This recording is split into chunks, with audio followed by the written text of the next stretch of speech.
Bonjour chers téléspectateurs de Couleur TV, bienvenue dans votre émission Éco-Finance. Nous allons aborder aujourd'hui pour ce premier thème un sujet qui nous tient à cœur et qui nous l'espérons aussi vous tient à cœur, c'est la finance islamique. Vous avez sûrement entendu parler du sujet, que ça soit sur internet ou dans les débats, dans les débats des coins. Et vous êtes peut-être demandé c'est quoi la finance islamique. Nous allons, sans pour autant être un spécialiste en la matière, donner notre compréhension sur le sujet. La finance islamique, c'est une finance qui se base sur un certain nombre de principes islamiques, donc sur la charia. Elle est une autre finance alternative, comme certains l'appellent, par rapport à la finance moderne. Dans certains pays, le terme finance islamique n'est pas utilisé, notamment au Maroc.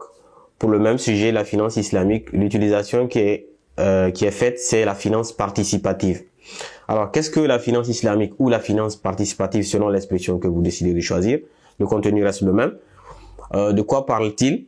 Est-ce que c'est un sujet qui mérite qu'on s'y intéresse? Alors, nous allons essayer de présenter brièvement, je le dis brièvement parce que c'est un domaine qui est vaste. C'est de la finance qui est basée sur un certain nombre de principes islamiques que nous allons aborder tout à l'heure. Alors, la finance islamique, elle a grosso modo 5 fondements. Généralement, on ne connaît que le fondement qui est très connu, l'interdiction de l'intérêt à riba. On sait que la finance islamique, quand on demande à n'importe qui, il vous dira c'est que c'est l'interdiction de riba. C'est vrai, c'est le principe ou bien c'est le fondement phare, mais il y a un certain nombre de principes qui sont aussi très importants à connaître, parce que la finance islamique, ce n'est pas seulement l'interdiction de riba, parce que elle a dans un objectif global, comme c'est le cas de la charia, c'est d'apporter une amélioration dans la société. Il y a des objectifs derrière qui permettent d'améliorer la société. Donc, comme nous l'avons déjà dit, le premier fondement de la finance islamique, c'est l'interdiction de riba. Riba, c'est quoi? On sait déjà, en tant que Nigérien, en tout cas, il n'est pas difficile de comprendre l'expression riba. Riba, c'est un surplus, comme il a été dit dans le Coran. Quelqu'un qui prête de l'argent et pour le remboursement, il exige un surplus. Pour le cas de l'argent, parce que le riba, c'est pas seulement dans l'argent, il y a un certain nombre de domaines dans lesquels le riba se trouve, mais la partie qui nous intéresse puisque nous parlons de la finance islamique, c'est le côté lié à la finance sur l'argent. Donc, le fait de réclamer, le prêteur réclame un surplus sur le montant qu'il est prêté, c'est cela le riba. En tout cas pour la plupart des savants, bien que le riba qui est défini dans le Coran, certains le disent qu'il est un peu différent des riba actuels, mais le principe, il reste dans le même, parce que celui qui est indexé dans le Coran, dont il est interdit, c'est bien sûr le riba, pour lequel, en tout cas à l'époque, la manière dont elle se pratiquait, au moment du prêt, le prêteur, il n'exige pas, mais si à l'échéance, tu lui rapportes pas l'argent, par exemple, je te prête 1000 francs, pour que tu me ramènes dans une semaine. Si au bout d'une semaine, tu me rapportes pas, je dis ok, je suis prêt à t'accorder un délai supplémentaire, mais cette fois-ci, tu vas le payer. Le délai supplémentaire, par exemple, tu vas me rembourser 1500 au lieu de 1000 francs. Donc c'est le riba dont il a été cas dans le Coran. Et pour beaucoup de savants, en tout cas la majorité actuelle, l'intérêt tel que pratiqué dans les banques conventionnelles correspond au riba bien sûr défini dans le Coran. Donc c'est un peu ça, vous avez déjà compris de quoi il s'agit concernant le riba. Donc, premier principe, l'interdiction de l'usure, comme on le dit. Alors, l'usure, il faut le comprendre, c'est pas quelque chose qui est spécifique à l'islam, parce que même dans les banques conventionnelles, les banques centrales, en tout cas dans la plupart des pays, sauf quelques pays, dans la majorité, donc je dirais à 99% dans les banques centrales dans le monde, les banques centrales fixent un certain nombre de seuils qu'ils appellent seuil d'usure. C'est-à-dire, si vous êtes par exemple au Niger, une banque ne peut pas dire que je vous prête un intérêt, je vous prête de l'argent et que vous devez payer avec un intérêt de 30 ou 40%. C'est-à-dire, même nos banques centrales qui n'ont rien à voir avec l'islam, elles-mêmes, elles savent qu'il y a un intérêt social, un intérêt. On ne peut pas laisser le prêteur fixer comme il le veut le taux. Ça, c'est des gens qui n'ont rien à voir avec l'islam, mais qui disent ça, ils disent qu'il faut une limite. Donc, dans tous les pays, la banque centrale met déjà une limite. C'est pour dire que la question de l'argent, c'est quelque chose de très sensible, que vous soyez musulman ou pas. En tout cas, quand vous devez gérer un pays ou bien, comme on appelle ça, toute une communauté, il y a un certain nombre de garde-fous qu'il faut mettre pour que les uns n'abusent pas des autres. Bien sûr, dans le cas de la finance islamique, c'est aucun intérêt, l'intérêt c'est zéro. Mais dans la banque pourra dire par exemple que la banque centrale, je parle, elle pourra dire que par exemple, je prends un exemple, que le taux d'intérêt maximum qu'une banque peut demander à un client, par exemple, c'est 15%. Ou bien 20%. Donc on voit, c'est limité. Alors que si tu décides de vendre des oranges, par exemple, la banque centrale ne te dira pas que bon, si tu vends des oranges, il faut les vendre, la marge que tu devrais avoir, ça devait être de tel pourcent. Non, on ne s'intéresse pas. Si tu vends des mangues, si tu vends, je sais pas, du savon, personne ne viendra limiter tes profits. Mais dans le cas de l'argent, la banque centrale trouve un intérêt. Et ça, c'est dans des pays, comme je vous dis, même ceux qui n'ont rien à voir avec l'islam, ça les intéresse. C'est vraiment un sujet qui est important parce que ça peut être une source de déséquilibre social où les riches vont s'enrichir indéfiniment et les pauvres vont s'appauvrir indéfiniment, et l'islam est contre cette injustice sociale-là. Donc, on peut un peu, entre autres, expliquer l'intérêt de l'interdiction de riba. Ce n'est pas seulement dans l'islam, dans le christianisme, dans le judaïsme, bien qu'avec l'évolution, les prêtres ont, ils ont beaucoup, on va dire, cédé un peu sur la question avec les tiraillements qu'il y a eu avec les hommes d'affaires. Ils ont beaucoup cédé sur lesquels, donc, sur un certain nombre de sujets, dont l'usure, où maintenant, je connais pas personnellement la position du Vatican même, mais les chrétiens, en tout cas, ils ne reconnaissent pas ça comme interdit, l'usure chez eux. Donc voilà, c'était le premier, on va aller rapidement pour pouvoir aborder les autres fondements. Ce n'est pas bien sûr dans l'ordre, hein, comme je l'ai dit, chacun verra l'importance qu'il accordera à chacun des fondements. Le second fondement que l'on peut aborder, c'est l'interdiction de la spéculation. La spéculation, al-maïsir, c'est le fait on va dire, d'essayer de tromper les gens, de jouer, de manipuler le marché, si on peut le dire. C'est de créer une rareté artificielle, parce qu'on sait que loi basique de la finance, quand il y a rareté, les prix augmentent. C'est normal parce que c'est un équilibre qui se crée automatiquement. Vous avez un bien, vous êtes le seul à l'avoir, vous mettez les prix que vous voulez. Ou bien vous êtes un club fermé à l'avoir, ou bien il y a pénurie sur le marché. Toi qui as le bien, tu peux décider de le vendre au plus. C'est comme les financiers l'appellent l'offre et la demande. Donc, le fait de manipuler le marché, ou bien ça, bien sûr, ça demande d'avoir une certaine capacité de faire de la spéculation. C'est ce qui est interdit, en fait. Ce n'est pas réel. C'est juste de l'artifice qui a été créé pour faire monter les prix. La spéculation aussi est interdite dans le cadre de la finance islamique, ou bien de l'économie islamique de façon générale. Rapidement, on va aller aussi à l'incertitude. Lorsqu'il y a un certain nombre, lorsque vous signez un contrat et qu'il y a un certain nombre d'incertitudes qui est sous le contrat, où on ne sait pas, par exemple, quand est-ce que nous allons livrer tel bien, ou bien, par exemple, vous ne pouvez pas vendre ce que vous n'avez pas, parce qu'il y a une incertitude qui en islam, en tout cas, c'est un principe. Vous ne pouvez pas vendre quelque chose que vous n'avez pas. Alors que dans la finance conventionnelle, c'est bien possible. Les financiers le savent. Par exemple, les ventes à découvert existent. Vous pouvez vendre quelque chose que vous n'avez même pas. Financièrement, ça peut se justifier, même si dans la pratique, pour le commun des gens, c'est un peu difficile à comprendre. Donc, qu'il y ait de la clarté, de la transparence dans les contrats commerciaux ou financiers, c'est une exigence de la finance islamique, dans l'interdiction de l'incertitude de garar. Et puis, il y a l'actif sous-jacent. Je dis le troisième principe, ou bien le troisième fondement, c'est qu'il y ait un actif sous-jacent. À chaque opération, à chaque activité, à chaque transaction, l'islam exige qu'il y ait un actif sous-jacent. Si j'achète quelque chose, moi j'achète un bien, je te remets l'argent. Donc, l'actif sous-jacent, par exemple, si c'est un téléphone portable, c'est ça l'actif sous-jacent. L'opération porte sur quelque chose. Ce thème-là, pour celui qui n'est pas, ou bien ce fondement-là, pour celui qui n'est pas habitué de vraiment de la finance de marché, de façon globale, la personne ne comprendra pas. Dans la finance actuelle, je bien de la finance conventionnelle, comme on l'appelle, il y a vraiment des marchés sur lesquels il n'y a aucun sous-jacent. Ce sont par exemple les produits dérivés. Ce sont des produits un peu techniques, mais qui existent, où on fait l'opération sans qu'il n'y ait aucun sous-jacent. Il n'y a rien. Il y a rien vraiment, il y a aucun actif à la base de l'opération.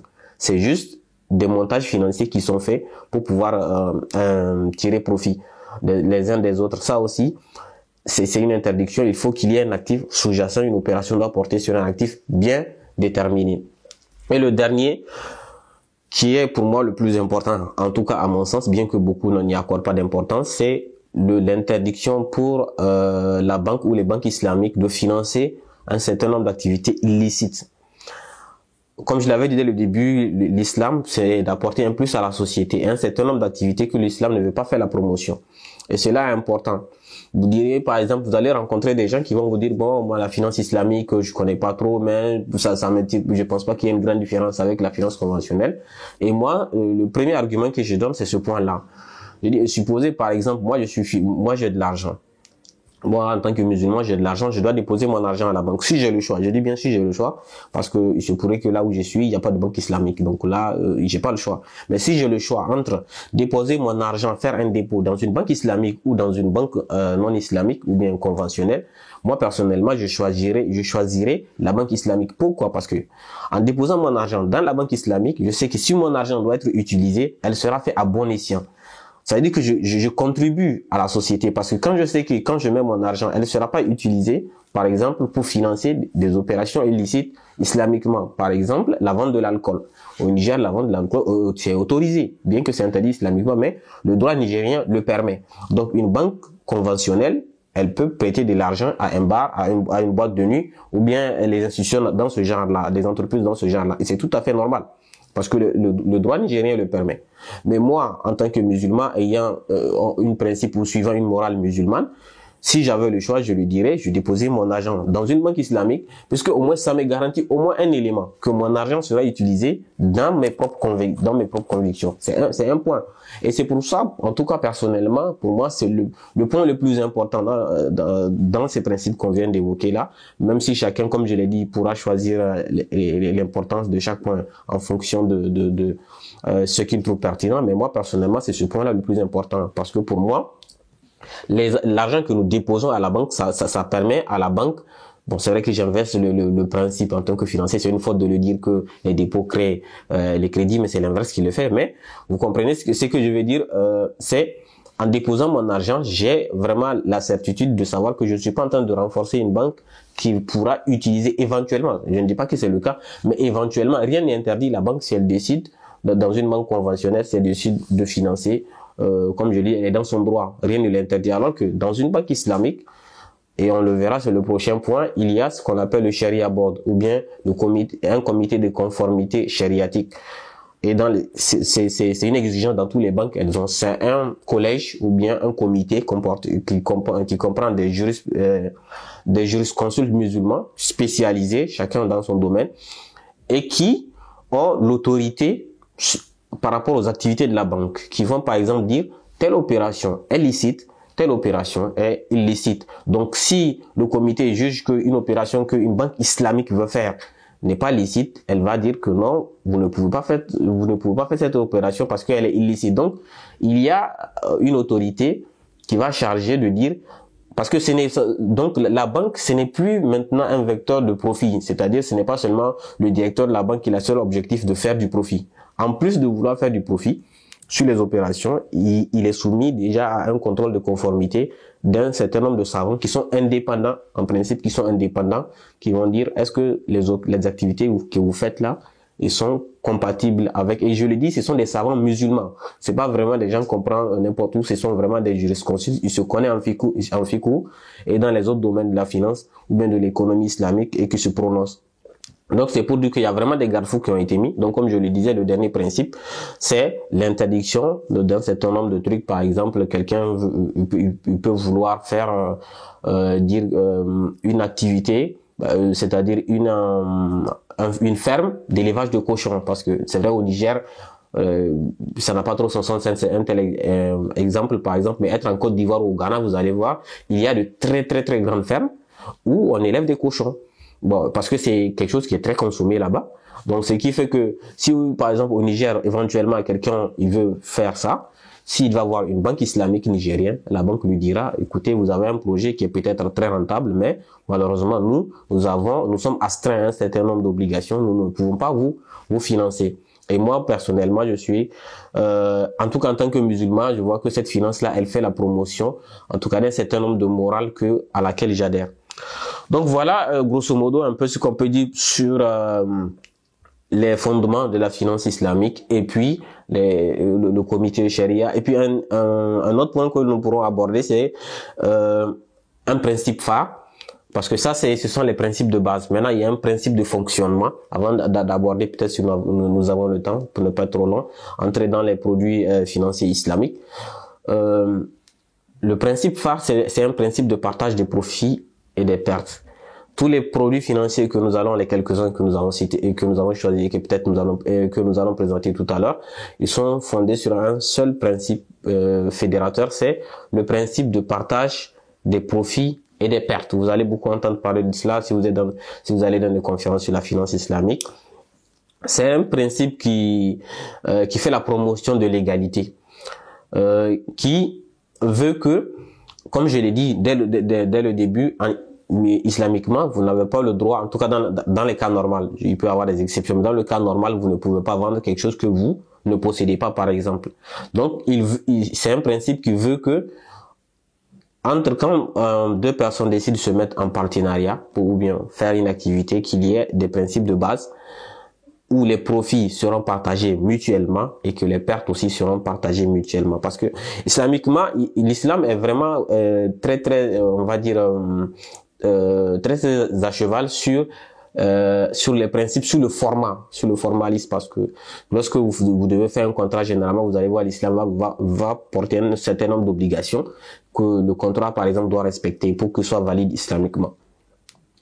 Donc, nous allons entrer nous allons essayer d'évoquer un certain nombre, les plus populaires, les produits financiers, par exemple. On va peut-être se demander, si je vais dans une banque islamique, qu'est-ce que je pourrais trouver comme produit par rapport peut-être à une banque conventionnelle?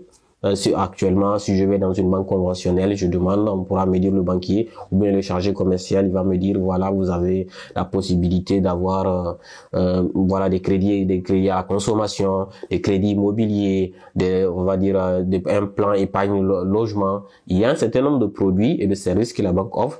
Eh bien, il y a un certain nombre d'alternatives qui sont aussi du côté de la finance islamique qui ont été mis en place. Il faut le dire, la finance islamique moderne telle qu'on la connaît aujourd'hui, elle est récente. Elle est récente et cela fait que elle a un poids très très minime par rapport à la finance conventionnelle. On parle de quoi? Peut-être 2000 milliards en termes de capacité d'opération ou bien le poids de la finance islamique par rapport à la finance conventionnelle, ce n'est rien du tout, en tout cas au niveau mondial. Et dans notre sous-région, dans l'UEMOA, c'est récemment que des textes ont été adoptés dans ce sens-là pour favoriser la finance islamique. La finance islamique fait son chemin, c'est vrai, c'est lent, mais et puis le gap est très long, ce qui fait que vous allez trouver la finance conventionnelle, c'est une finance qui date de pas maintenant, c'est des centaines d'années. Donc la finance a eu le temps de se structurer, d'avoir un certain nombre et aussi de pouvoir gérer ses coûts, par exemple, ce qui n'est pas le cas de la finance islamique, qui est encore récent. Ce sont des produits et des montages qui sont en train d'être faits. Certains sont critiqués par certains savants, comme je l'ai dit. Donc, on peut le dire, une banque peut se dire islamique, mais faire des choses qui ne sont pas forcément islamiques. Ça n'enlève en rien à la pertinence de la finance islamique. Parce qu'il faut pas confondre les gens et les textes. Dans une banque islamique, la banque peut se dire islamique, mais il y a des gens qui sont pas sûrs, ils peuvent faire un travail qu'on peut critiquer, ça n'enlève en rien au fait que la finance islamique apporte une amélioration aux conditions de vie des gens. C'est juste un cas des gens qui n'ont pas fait leur travail comme il le faut, et ça, il y en a dans tous les domaines. Donc, le premier produit que j'aimerais aborder, c'est un produit qui n'est pas très connu, qui n'est pas très développé, ou bien qui n'est pas très répandu même dans la finance islamique, c'est le Qadr Hassan. Ce que la plupart se disent, quand je vais voir une banque, une banque islamique, qu'est-ce que je peux avoir comme avantage? On se dit automatiquement que j'aurai un prêt gratuit. Effectivement, il y a un produit financier qui encadre cela, c'est le Qadr Hassan, c'est un produit où vous pouvez aller voir une banque islamique qui va vous accorder un prêt, mais gratuit. Mais il faut le dire d'emblée que c'est pas un produit qui est répandu, parce que vous comprenez bien que une banque, c'est une institution financière. Si elle devait vivre que de cela, elle va aller en faillite, puisqu'elle a d'autres charges si elle vous accorde de l'argent et que vous devez de rembourser exactement le même montant, elle n'aura pas en réalité le profit. Donc ça existe dans les banques des crédits gratuits dans les banques islamiques. Voilà, ou des prêts sans intérêt, c'est un produit qui existe, mais qui n'est pas très répandu dans les banques, dans le bilan. Mais le reste, ce qui prend l'essentiel des opérations, c'est par exemple, on le verra, le produit, par exemple, le Murabaha, c'est une vente, en réalité, parce que l'une des grandes différences, ou bien l'une des différences entre la banque islamique et la banque conventionnelle, c'est que la banque islamique, elle fait vraiment du commercial. Elle fait des opérations commerciales en réalité. Alors que la banque conventionnelle, elle n'en fait pas. Parce que dans les banques conventionnelles, eux, c'est tout ce qui les intéresse, c'est l'argent. Elle te donne l'argent, ce que tu en fais, c'est l'essentiel, tu lui rembourses avec un intérêt. Alors que dans la banque islamique, elle, c'est plus des opérations financières qu'elle fait. Étant donné que elle ne peut pas accorder du crédit, par exemple, elle peut faire la vente. Par exemple, la banque islamique peut faire la vente de livres. Ce sera peut-être pour cela, parce que ça devient une opération commerciale au lieu d'être une opération financière, mais puisqu'il y a un certain nombre d'exigences réglementaires qui ont été mises en place, donc ça devient une opération de finance islamique. Donc voilà, c'est comme comme le ferait un commerçant. La banque islamique achète, elle revend avec une marge. Vous allez me dire, bon, c'est quoi la différence entre ça? Par exemple, oui, parce que un autre élément, c'est que si la banque islamique vous vend avec une marge, elle a la possibilité de vous accorder un paiement échelonné. Donc pour ce produit-là, c'est un produit qui est vraiment critiqué par certains, mais qui existe. C'est un produit qui est tout à fait légal islamiquement et conforme à la charia, en tout cas selon l'avis majoritaire des savants. Donc elle peut vous échelonner. Vous pouvez me dire, c'est quoi la différence entre ça et faire un crédit? Alors, la première différence entre cela, entre ce paiement, entre une vente avec marge, parce que la vente avec marge, elle peut se faire d'emblée tout de suite. La banque, vous partez voir la banque, vous dites, bon, l'intérêt d'aller voir la banque, c'est que vous pourrez avoir un paiement échelonné. Lorsque vous achetez un bien, par exemple, à 1000 francs, ou vous avez besoin d'acheter un bien à 1000 francs, vous allez voir une banque islamique, vous lui dites, j'ai besoin d'acheter ce bien-là, mais je l'ai pas, il est à 1000 francs. La banque islamique, elle va acheter ce bien-là, peut-être, je sais pas, à 950, peut-être, et elle va vous dire, moi, je vais acheter ce bien-là, mais je vais mettre une marge. Donc, il y a une transparence. Vous et la banque, vous saurez déjà à l'avance que voilà, telle marge, c'est une marge prédéfinie. Par exemple, je mets 10%. Donc, si la banque l'achète à 950, peut-être elle va mettre 100 dessus ou 200 dessus. En tout cas, convenu avec vous. Ben, une fois que la banque a acheté le bien, le bien devient propriétaire de la banque. Et c'est vraiment important parce que pour les financiers surtout, ils savent qu'en termes de gestion des risques, c'est pas la même chose. Une fois que la banque devient propriétaire des choses, ensuite, elle peut la vendre. Parce que comme on l'a dit au début, la banque ne peut pas vendre quelque chose qu'elle ne possède pas. Ou bien une personne, un musulman. Donc, une fois que la banque a pris possession de, je sais pas, du bien en question qui coûte 1000 francs, elle vous l'a vendu à 1100. Maintenant, elle peut vous le vendre maintenant. Ça devient une opération commerciale, elle vous le vend. Maintenant, puisqu'elle vous l'a vendu, comme n'importe quel commerçant, c'est une vente comme n'importe quelle vente, elle peut vous faire un paiement échelonné. Pour dire que, par exemple, à chaque mois, vous me payez, je sais pas, vous me payez 12 francs, ou bien 120 francs, pardon, 120 francs sur 10 mois, par exemple. Et dans ce cas-là, vous aurez le bien. Au jour de la signature du contrat, le bien est en votre nom. Islamiquement, le bien, il devient le vôtre. Maintenant, le paiement, ce qui n'a rien à voir, ça c'est un crédit que vous a été accordé, vous allez le payer. Donc, par exemple, ça c'est un type de produit que vous allez trouver dans la finance islamique qui est différent.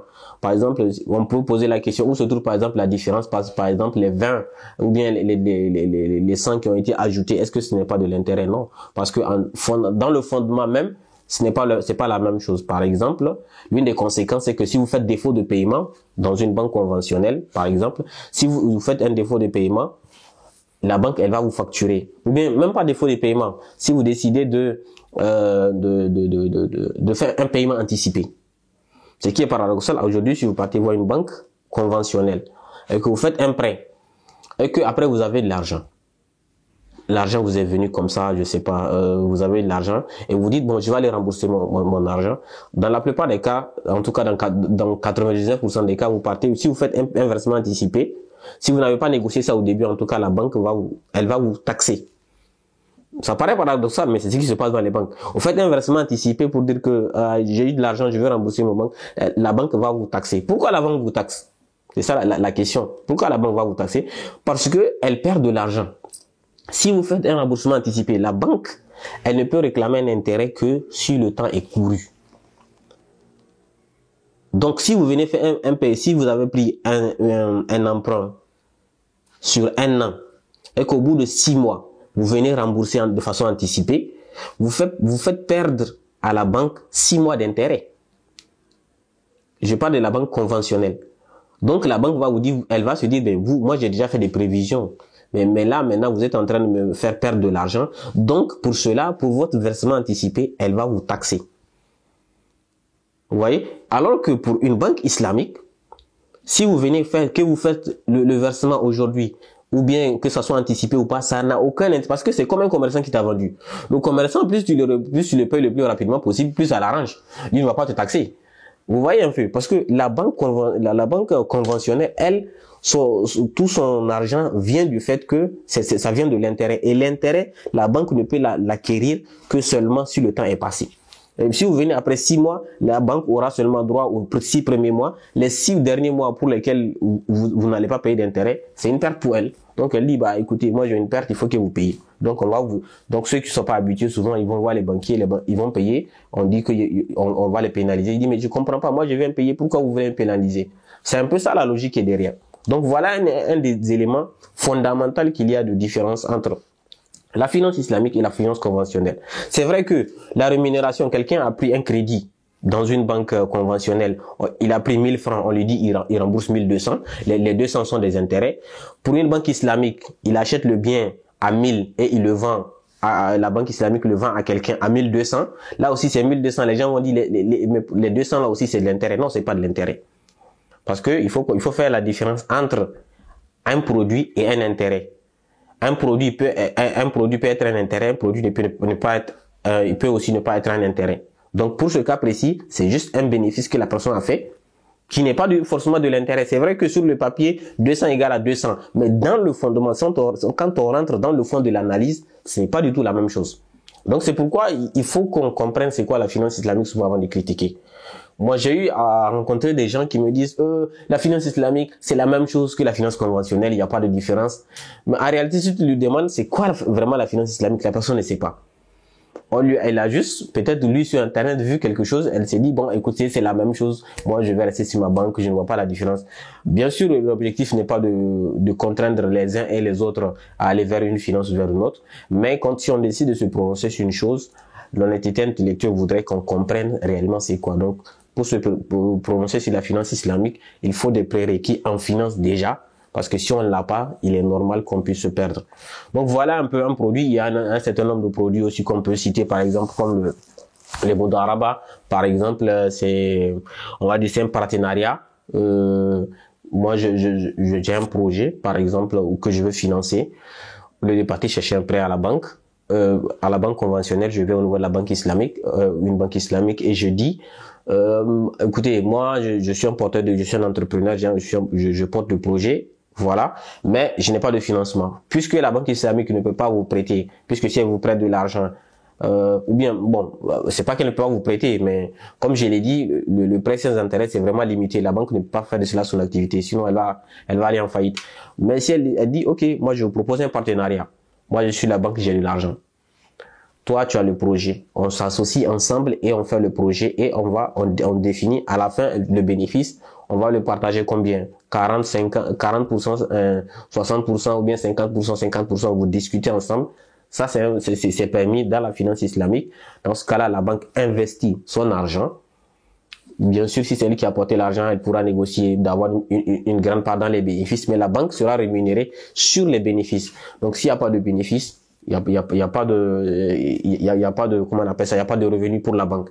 Donc et puis en cas de faillite aussi, tous les éléments doivent être mis, tant que par exemple celui-là qui a géré le projet, ce n'est pas une faute professionnelle qu'il a fait dans la gestion, bah lui la faute lui incombe pas, alors il n'a pas à payer pour cela, c'est la banque qui va perdre son argent.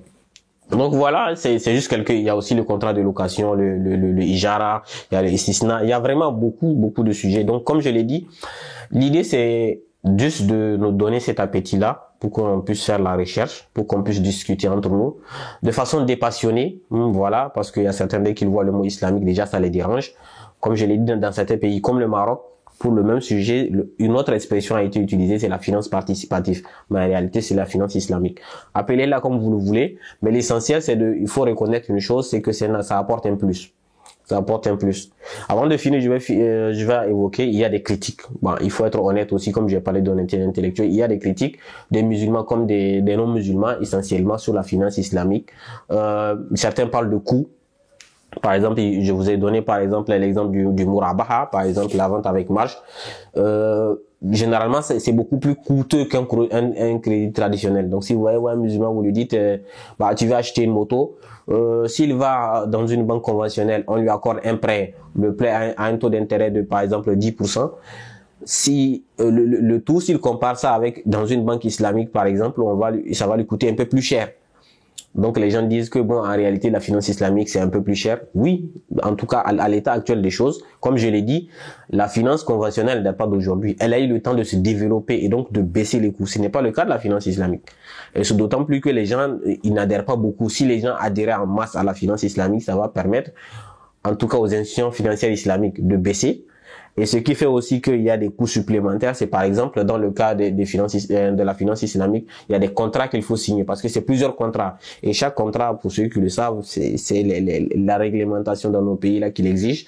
Les contrats, on doit les faire devant le notaire. Par exemple, si je dois acheter un immeuble ou je ne sais pas une voiture.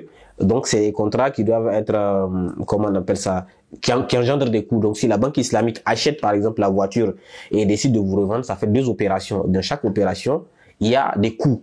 Donc, ces coûts-là seront bien sûr abattus sur l'opération, ce qui fait que certaines opérations sont beaucoup plus chères, ce qui est une réalité. Donc, il y a le coût qu'on reproche donc à la finance islamique et qui empêche beaucoup d'aller. Mais moi, je pense que moi, personnellement, en tant que musulman, comme je l'ai dit, les valeurs que ça prend, ça n'a pas de prix. Donc, moi, personnellement, c'est vrai, il faut mettre la pression aux banques islamiques pour qu'elles baissent, comment on appelle ça, les coûts, même si on comprend bien leur logique, pour qu'elles baissent les coûts, pour que ça soit accessible à tout le monde. En tout cas, que ça puisse concurrencer, en tout cas, la finance conventionnelle sur certains points. Et puis, le deuxième élément, c'est important pour moi, personnellement, elle n'est pas importante. La deuxième, c'est peut-être par rapport à la notion d'intérêt. Donc la notion d'intérêt, certains, il y a des arguments, et c'est surtout on la trouve dans la communauté islamique et musulmane, elle est en tout cas minoritaire chez les savants contemporains, c'est la notion même d'intérêt, parce que comme je l'ai dit, riba, tout le monde est d'accord, les savants sont d'accord que riba c'est interdit. Mais est-ce que le riba qui est dans le Coran, est-ce que c'est ce qui correspond à ce qui est appliqué réellement et que les banques conventionnelles elles font? Est-ce que c'est ce qui est défini dans le Coran? Donc il y a un petit débat en tout cas là-dessus, il y a des critiques en tout cas sur ce point-là par rapport à la finance islamique. Donc c'est pour faire vraiment toute la palette, pour dire que la finance islamique elle est nouvelle, elle est en train de grandir, elle est en train de, quand on regarde les chiffres, il y a vraiment une croissance exponentielle. Tous les pays sont en train de s'intéresser. On prend un pays comme l'Angleterre, qui n'est pas un pays majoritairement musulman, mais qui est un des centres en finance islamique, où vous allez trouver, il y a des banques islamiques, ou des non-musulmans qui s'intéressent à la finance islamique à cause des valeurs déjà que prononce cette finance islamique-là. Donc voilà un peu grosso modo ce qu'on peut dire sur le sujet pour ne pas faire long. Si vous avez des sujets, ou si vous avez des inquiétudes, si vous avez des contradictions, vous n'êtes pas d'accord avec ce que nous avons dit, dites-nous dans les commentaires, on va en discuter comme je l'ai dit, et nous aurons aussi la chance d'inviter, en tout cas si vos questions l'exigent, nous allons faire venir des spécialistes en finance islamique pour que nous puissions aborder tous ces aspects-là ensemble. En tout cas, merci de nous avoir suivis et à la prochaine sur Couleur TV.